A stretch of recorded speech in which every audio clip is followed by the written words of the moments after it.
j'ai mangé mon placenta. Je vais vous raconter les choses positives là-dessus, les choses négatives dont on parle pas souvent. Pourquoi j'ai fait ça? D'abord, je me présente, je m'appelle Roxane Malo. Vous pouvez me suivre sur TikTok et Instagram. Je produis du contenu pour démocratiser l'information autour de la physiologie de l'accouchement, de la naissance. J'ai aussi un podcast qui s'appelle L'Ovaire du décor, que vous pouvez écouter gratuitement sur Spotify, Deezer ou Apple Podcast par exemple. Et j'ai aussi une newsletter, je vous mets un lien dans la description de cette vidéo si vous voulez vous inscrire. Je suis dans ma voiture pour raconter ça parce que j'ai pas d'autre endroit pour l'instant, mais ça va être cool. Donc j'ai mangé mon placenta. Ce qu'il faut savoir, c'est que j'ai accouché de ma première fille en structure hospitalière, et en structure hospitalière, généralement, t'as pas le droit de garder ton placenta. Pour ma deuxième fille, j'ai décidé d'accoucher chez moi, seule, sans assistance médicale en tout cas. J'avais mon conjoint et une femme de confiance qui était présente, qui est arrivée un quart d'heure avant que ma fille naisse. Et on a pu regarder mon placenta, l'observer, se rendre compte qu'il était bien entier, etc. Et j'avais ce projet d'ingérer un morceau de mon placenta. Donc ça s'appelle faire de la placentophagie, et je sais que plein de gens pensent que c'est du cannibalisme. Moi, je ne suis pas d'accord avec ça, mais vous pouvez penser ce que vous voulez. Et donc, en vérité, il y a plein de manières de faire. Il y a des personnes qui croquent dans leur placenta et qui mangent ça comme ça, cru, voilà. Et des gens qui font cuire leur placenta. Ça, je crois que ça sert un peu à rien, parce que je crois que ça détruit un peu plein de choses qui sont dedans, des vitamines et tout, donc bon. Et moi, ce que j'ai choisi de faire, c'est de prendre un petit morceau de la taille d'un pouce, de le mettre dans un blender et de me faire un smoothie. Je vous mets une photo. Et donc, dans mon smoothie, je vous donne la recette parce que je suis sympa. Il devait y avoir une banane, des fruits rouges congelés, de la purée de noisettes, peut-être un peu de lait d'avoine. Et j'ai bu mon smoothie au placenta. Ma fille était en train de téter au sein, elle avait peut-être 4-5 heures.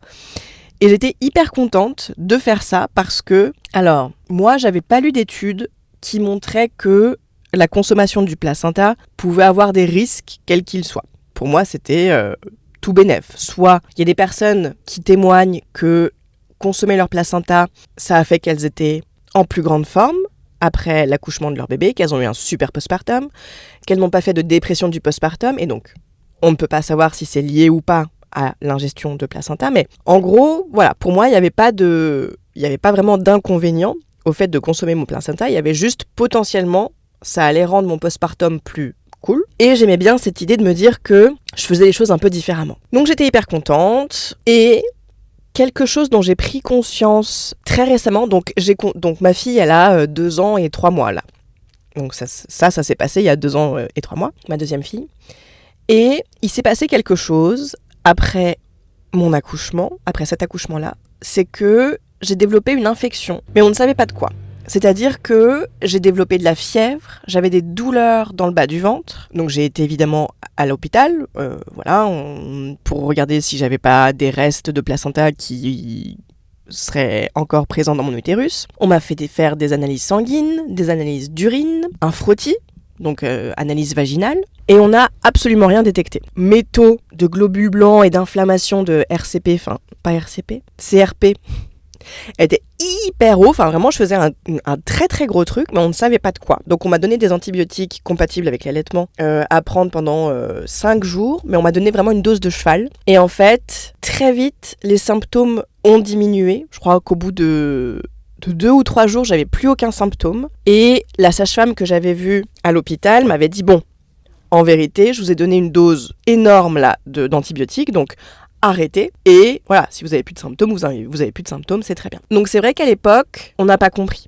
On s'est vraiment demandé, mais qu'est-ce que j'ai eu, qu'est-ce qui s'est passé, qu'est-ce que c'était que cette infection? Et en fait, je me suis toujours demandé, sans vraiment oser me l'admettre, s'il n'y avait pas un rapport avec la consommation de mon placenta.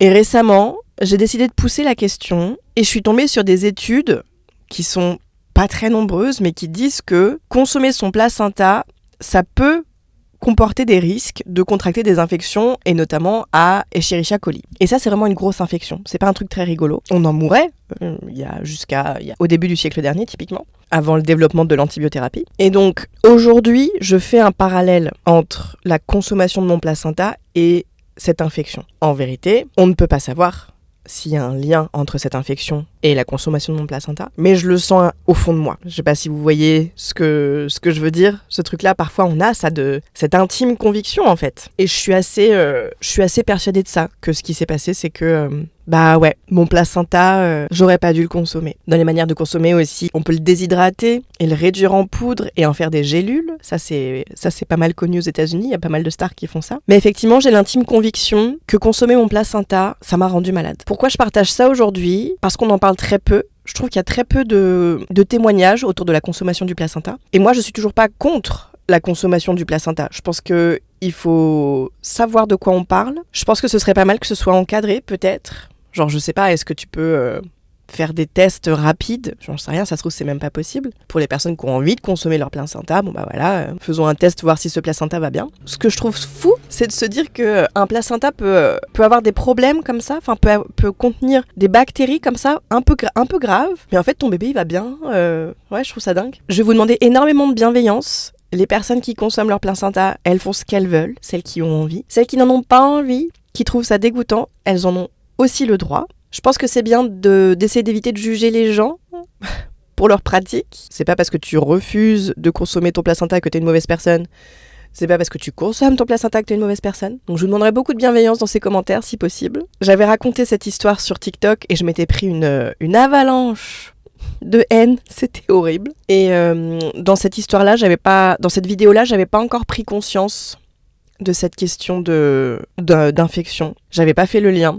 Donc là, je vous raconte vraiment quelque chose d'inédit et je crois que c'est la première fois que je le raconte vraiment. Partagez-moi, faites-moi vos retours d'expérience pour les personnes qui ont envie de consommer leur placenta.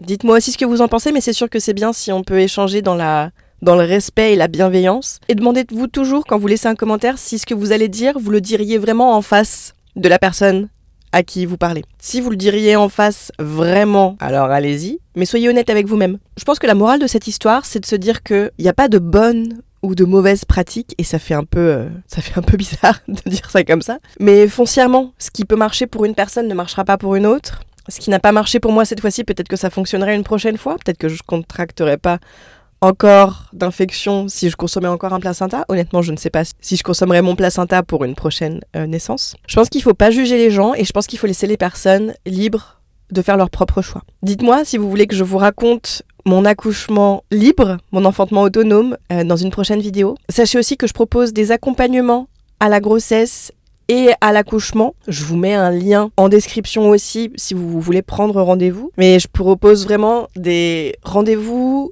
où on détricote vraiment ce qui se passe pendant la grossesse, pendant l'accouchement. Quels sont les réels pour et contre d'accoucher au sein du système obstétrical, parce à mon sens, il y a beaucoup de contre, mais il y a aussi des pour, et je suis personne pour dire qu'il faille accoucher ici ou là-bas ou ailleurs. C'est à chaque personne de faire son propre choix. Mais je pense qu'on n'a pas suffisamment conscience des choix qu'on a. Et souvent, le système obstétrical, moi, je trouve qu'il donne pas beaucoup le choix, en fait. Donc voilà, merci d'avoir regardé cette vidéo. Abonnez-vous, mettez un pouce bleu de préférence si vous avez aimé cette vidéo. Si vous ne l'avez pas aimée, vous pouvez aussi ne rien dire pour ne pas plomber les personnes qui pourraient découvrir mon travail et qui seraient intéressées. Prenez soin de vous. À très vite.